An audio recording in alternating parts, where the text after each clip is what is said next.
Welcome to the podcast. Today we are tackling a topic that directly impacts your freedom, your future, and your peace of mind.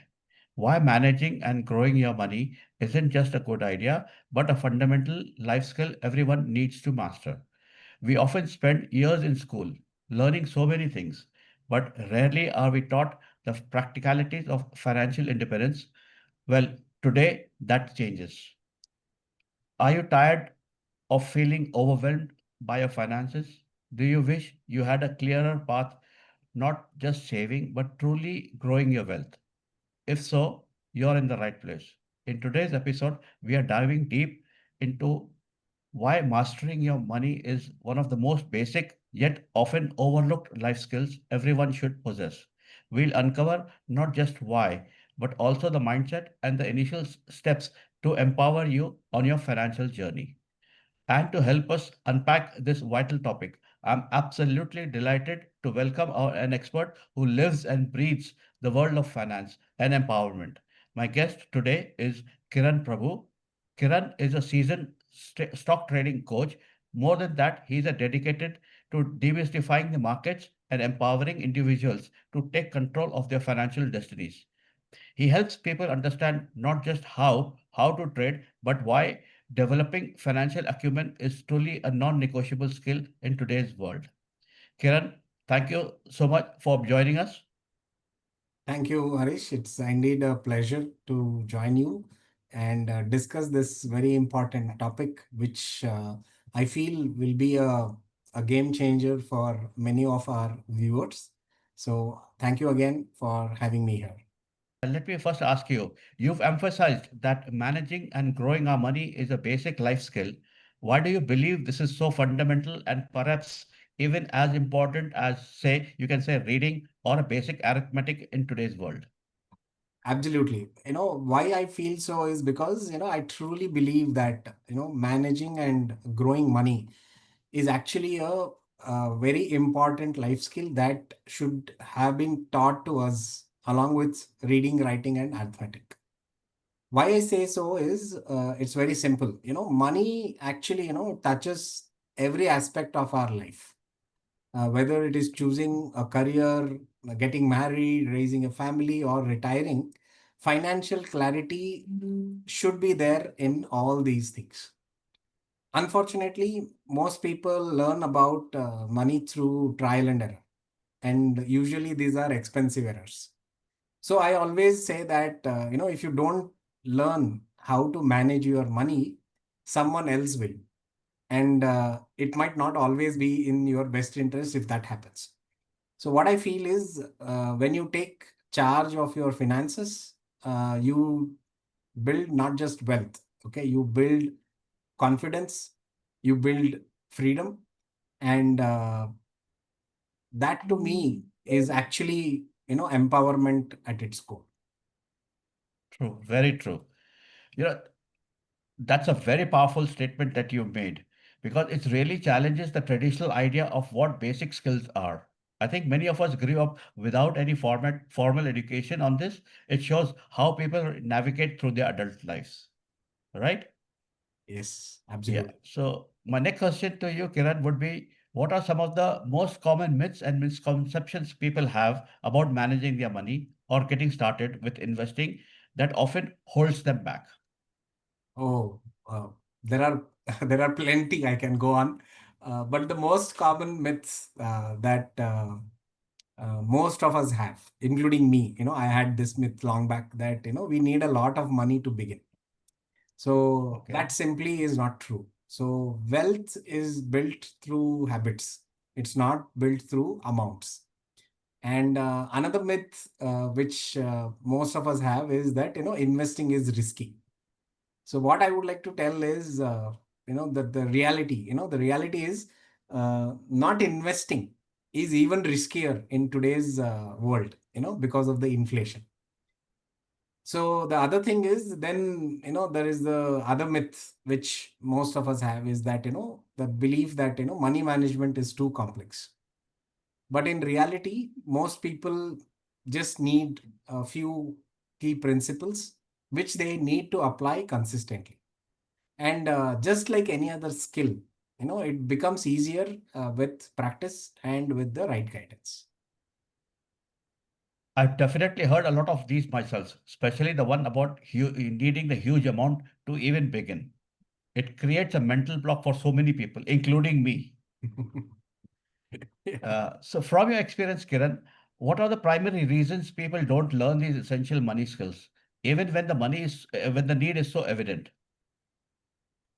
So uh, let me put it as you know some three big reasons. The first being fear, then comes that feeling of overwhelm, and then the last one and the most important one, which I feel is our personal conditioning. So many people fear looking at their finances because it reveals a lot of uncomfortable truths to them, and they Okay, feel overwhelmed by these jargons and so many choices available. And the final point is, we have all been conditioned to believe that money is a very taboo subject, especially in Indian households. right. So the point here is, the schools don't teach us, families rarely discuss it. So people grow up thinking that either it is too hard or it's not for them. But once Very true. they get the first taste of clarity, like understanding their expenses, or creating a small emergency fund, then things get clear. So they what I feel is everyone should start realizing that it is not about complexity, it is more about awareness. It really seems like a mix of fear, being overwhelmed, not just knowing where to start. It's almost as if it's treated like a niche rather than a subject that is universally necessary. Absolutely, absolutely. Kiran, can you share a real life example, perhaps anonymized, of how someone lack of financial literacy led to significant challenges, and conversely, how learning these skills transformed their situation? Yeah, sure, sure. Why not? So normally, the homemakers. I have one classic story of a homemaker. So she is a woman in her late 30s, and she has been a homemaker for most of her life. So she joined our community, and the reason why she joined our community was she wanted to learn something new. So that is how she started. And at first, she didn't even know what a demat account meant, what is investing, what are the different avenues for investing, what are stocks, what does trading mean, and all that. But Hmm. slowly she started understanding, how to read the charts, how to decide on the entry points, what is fair value, what is overbought, oversold, and all that. And she understood the concept of, okay, how money can be made to work for us. And she also, the biggest thing what she learned, what she shared with me, was more than learning about the financial markets, was basically how to manage her household budget.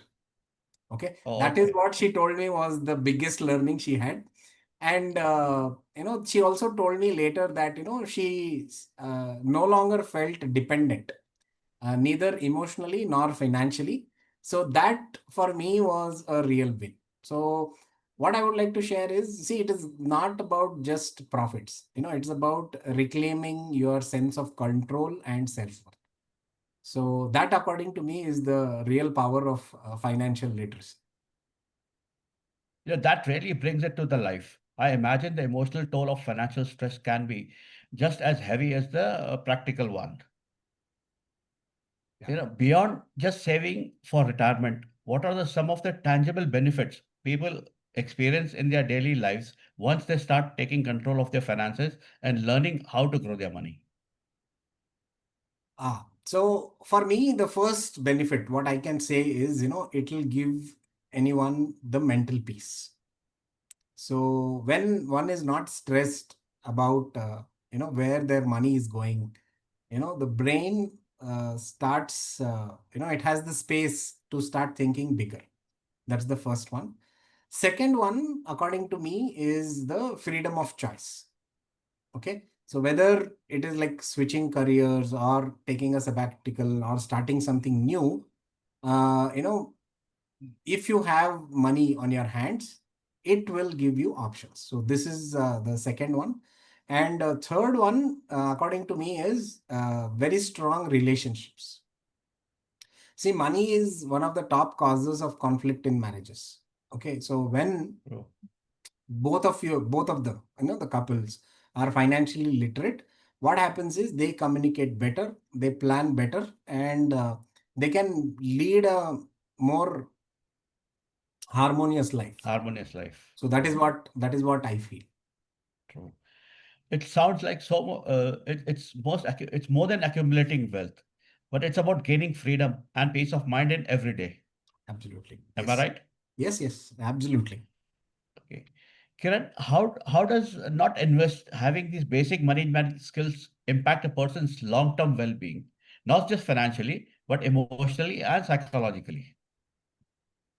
Oh, I mean, see, it can be massive. We don't realize it, but financial stress is like a silent killer. It leads to a lot of anxiety. It affects your sleep.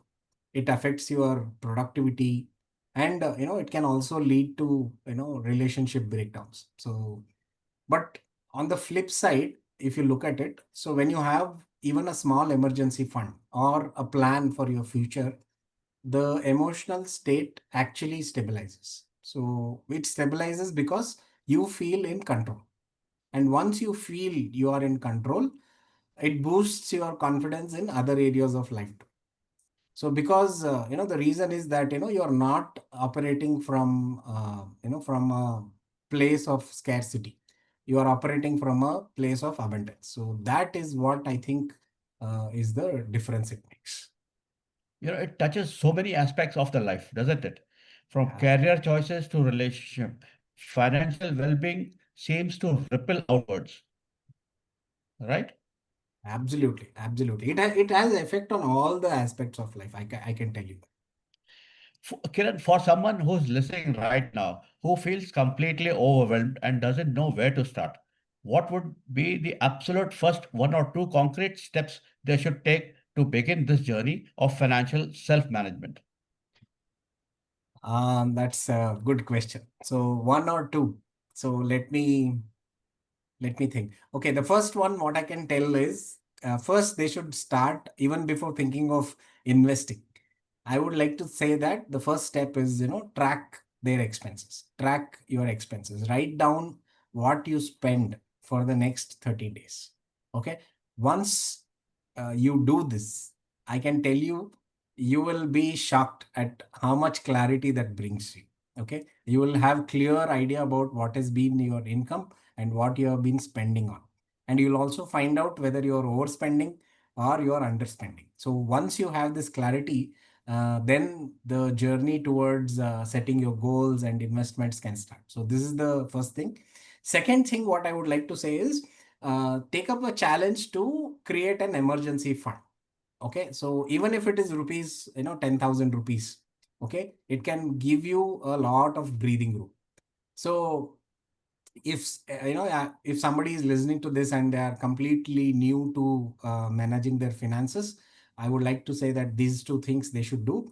Don't jump into the mutual funds or stock market trading or investing into those equities directly. All that is not required. Start with these two simple things. Build your awareness first, and once you understand your cash flow and you develop your control, then I think it is appropriate that you look at some advanced, methodologies and approaches. That is what I would like to say. This brings so much of clarity and it's so important. Often the biggest hurdles is just getting started with something as simple as this. Yes, absolutely. Okay, Kiran, while you teach stock trading, what are some of the fundamental money management principles like budgeting, like you just said, saving, debt management, that someone should master before even thinking of about investing into stock market? Yeah, I mean, see, it's a very great question. Actually, nowadays everybody feels that because of the social media, what is happening, they feel that trading is a easy way to make money. But But for me, it's not the thing. So what I feel is, before anyone really wants to get into trading, they must first have the foundations clear. That is, they should know how to manage the budget, how to utilize their income sources very effectively, and how they manage their debts. Because nowadays most of the people have housing loan, car loan, personal loan. They are in all kind of loans. Okay, when you have all these things and you start getting into trading, then it becomes emotionally very tough. So what I would say is, before even thinking about doing something about trading, we should learn these things and set up our basics. And you should have at least 3 to 6 months of as your emergency fund. and uh, Okay. and you should also be free from any high interest debt what you might have. Because see, Mm. most of the people, the source of income is one, which is either most of the times it is their salary. And once you don't clear your bad debts and have a kind of a cushion as an emergency savings, your mental frame will not be right for you to learn the new things. So once they have done all this, then they can allocate a portion of their money. Not, it is not from the emergency fund. So a small money what they have to learn into how to invest, and then they can graduate themselves into trading. So what I would like to say is, like, trading is like, it's like flying a plane. So before a flight takes off, okay, unless and until you do a proper check of all the systems, and you don't have the fuel filled into the aeroplane, you can't even think of taking off from Taking the off. Okay. from the runway. So that is what I would like to say. So get your runway right, get your basics right, get the right habits, and then you can use this you can use the financial markets to help you growing your wealth. So that is what I would like to tell everyone. Kiran, you've given a nice analogy about the aircraft, but I will bring it to the ground. So it's actually building a strong house on a very solid foundation. It's not just adding about a fancy roof first and then building your base. So Yeah, the base has to be right. Well, the analogy is about the same, explaining the same topic. The meaning is the same. It's only absolutely. different approaches. Correct, correct, correct. Okay, Kiran, what mindset shifts do you often see in most of the successful students? Is there a See, common aha moment that they experience while they are learning to manage their grow their money? yeah, absolutely. So what I feel is, it is about shifting from that scarcity mindset to an abundance mindset.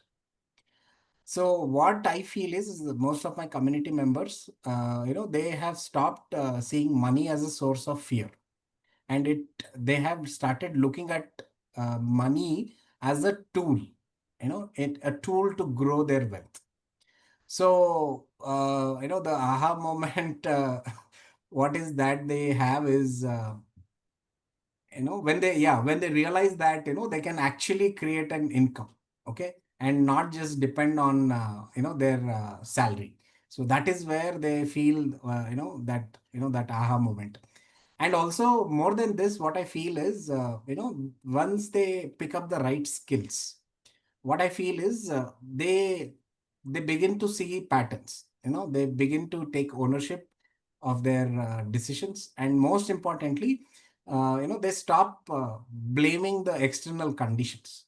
So the biggest thing what I can say for my community members, what I've seen in all of them, is that that there is a lot of internal shift which happens. So which means a lot for all of us. So, Kiran, that aha moment is probably the critical for sustained action, right? Absolutely. It's about seeing the possibility, isn't it? Yeah. Yeah. See, unless and Okay, until we are aware of what is possible, the actions might not come towards that. So true, very true. awareness is very important. Yeah. Once someone has a handle on the basic money management, what's the next logical step to grow their money? How does stock trading fit into this larger picture of wealth building? Yeah. So once the foundation is strong, normally everyone starts with is, they can start diversifying their income through things like mutual funds, and then they can get into, once they have a little bit of experience into the mutual funds, they'll also get to know what is that the in the stock market, what are the individual stocks which are there, because mutual fund managers invest in certain stocks, so they get to know what are the different stocks. And once they are clear about this, then they can also look at trading as a tool to grow their wealth. So actually, trading, when it is done right, it is a very skillful and a very high leveraging method to grow wealth. But I'd also like to tell that it's not for everyone. It requires a very strong emotional discipline, and they should also have a consistent learning mindset. And how I look at it is, I look at trading as a bigger part of a wealth building plan. So True. for me, it is like this. Okay, to invest, I need a capital, and to grow the capital, I use trading as a tool. So that is what I look at it. So for me, trading is it's not the only vehicle towards wealth building, but it is one of the most powerful one, if someone handles it with respect, and with a very strong structure and a rule based approach. That is what I would Okay. say Okay. everyone. So actually, basically, trading becomes a very powerful tool in the arsenal once the groundwork is laid, rather than the first step, right? Yes, correct. Okay. Okay, Kiran. Now, for those who are interested in stock trading specifically, what one crucial advice you would give to them about managing risk and approaching it as a skill rather than a gamble? Yeah, the first thing, as you know, it is the answer is there in your question itself.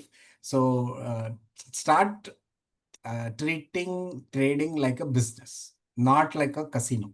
Okay, treat it like a business. And the number one rule, before anyone even thinks about getting into the trading industry, is that it is about risk management.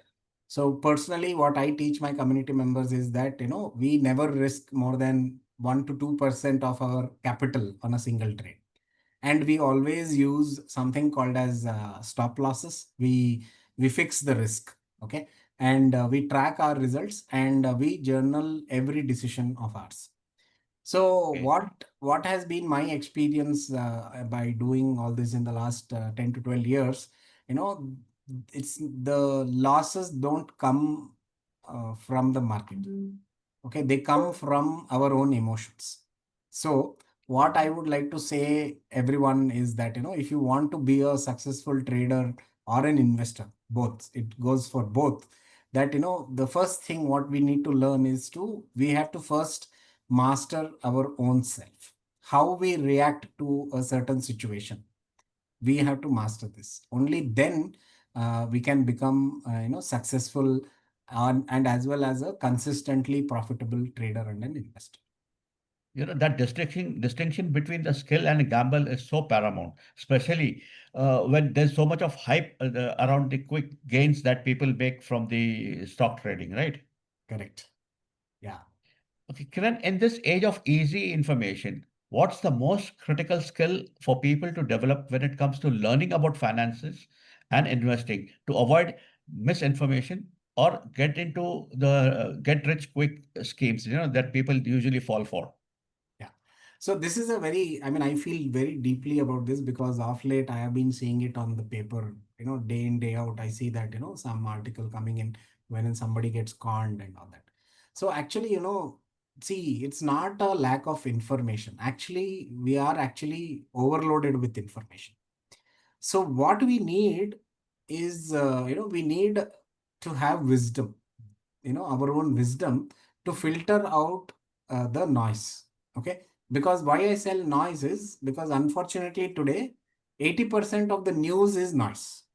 Okay, so what I would say is, we have to stick to sources with which has credibility, and they have a proven track record.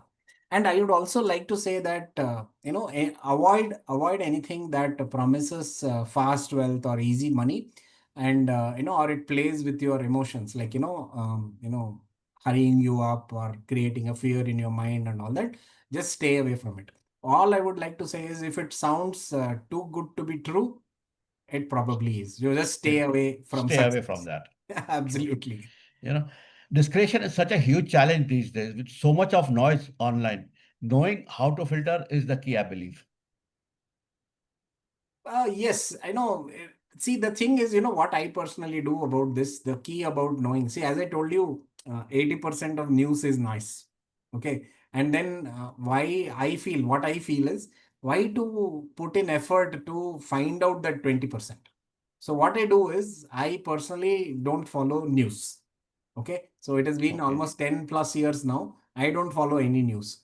For me, everything what I need is there on my charts. So I don't need any external inputs from anywhere. And the other reason is, most of the time, these inputs, especially these business channels and so-called market experts and all that, what I feel is they just try to create a bias in our mind.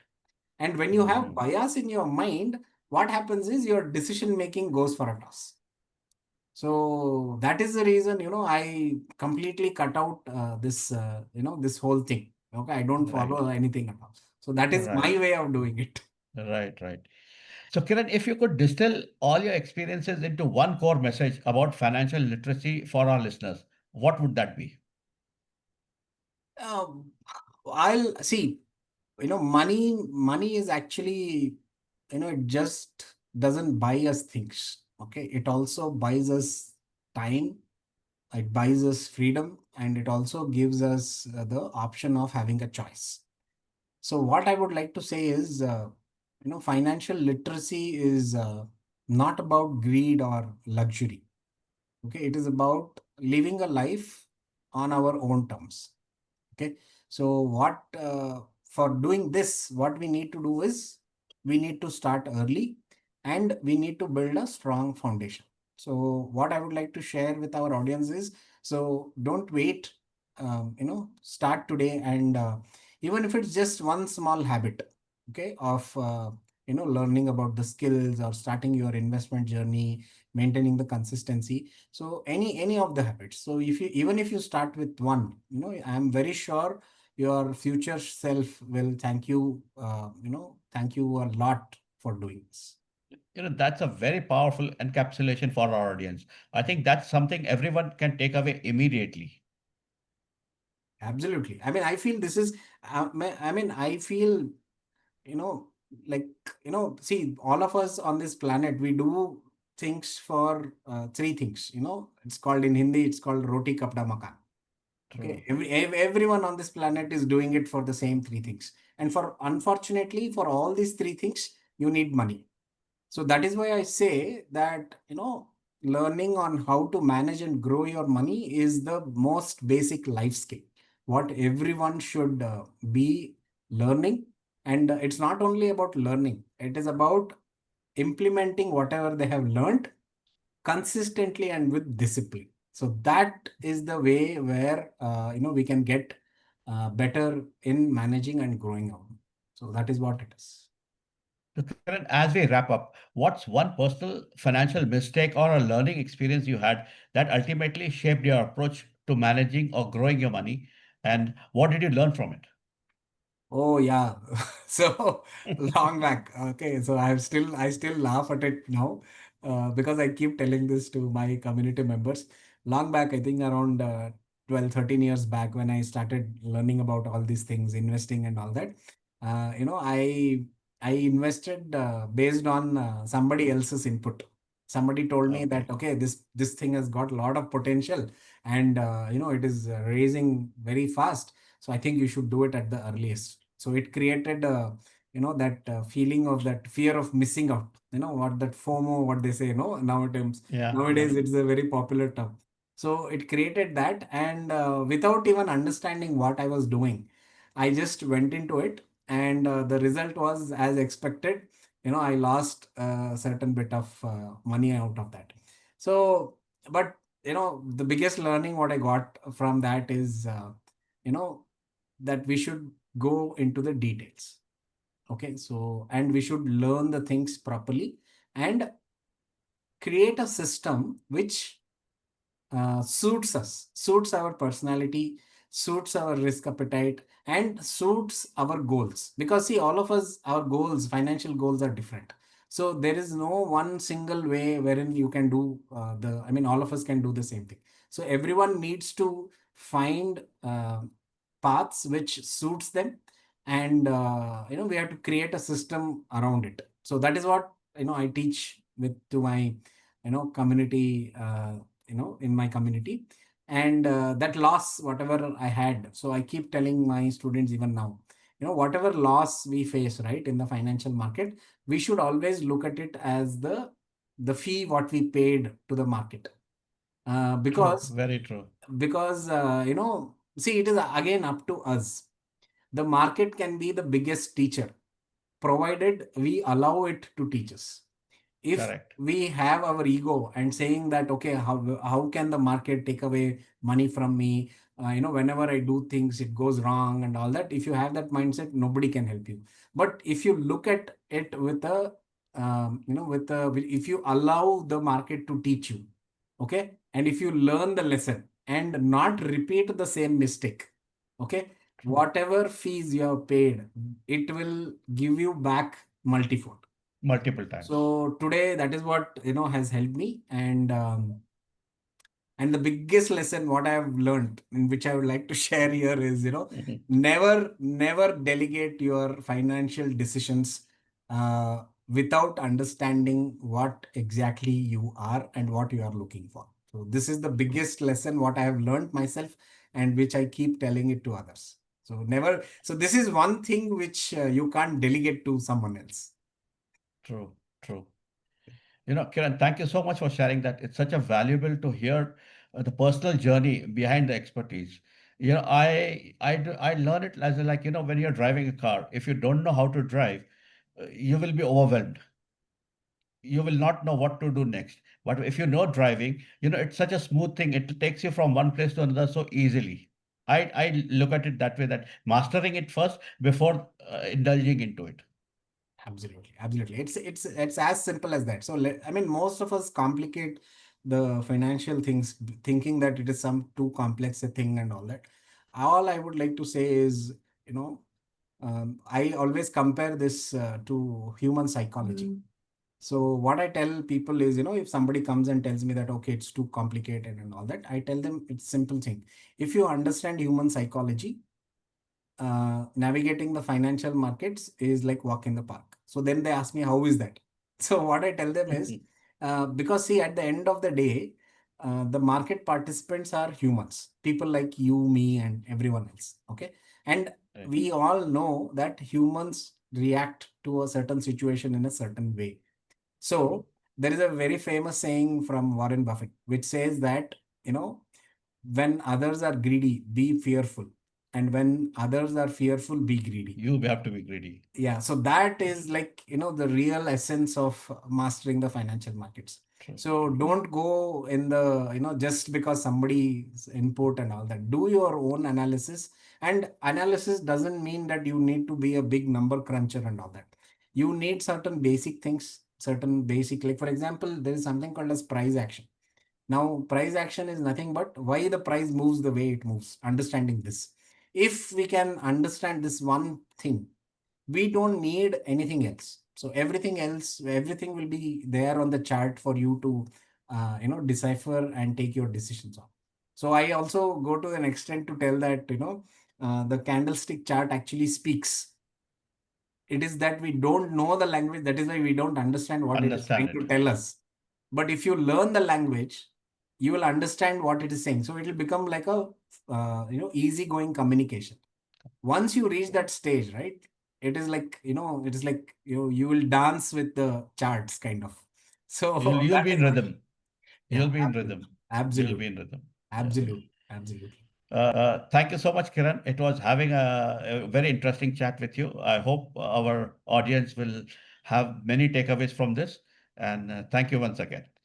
Thank you, Harish. Thank you for having me. And it was indeed some deep questions and practical questions. So I, just want all the people who are watching this to give it a thought, and start taking things little seriously, put in the efforts, put in the work, and uh, and stop depending on others. So become self dependent, self reliant, and then you can have a very stress free life, Journey. not worrying about what is going to happen tomorrow and all. So live in the present and put in the effort. So work is important. And as I told you, you can't depend on someone else. So you True. have to do things, because no one knows what is your requirements and what is that you want to achieve. So you are the best person to do it. So True. start focusing on that, and things will be fine.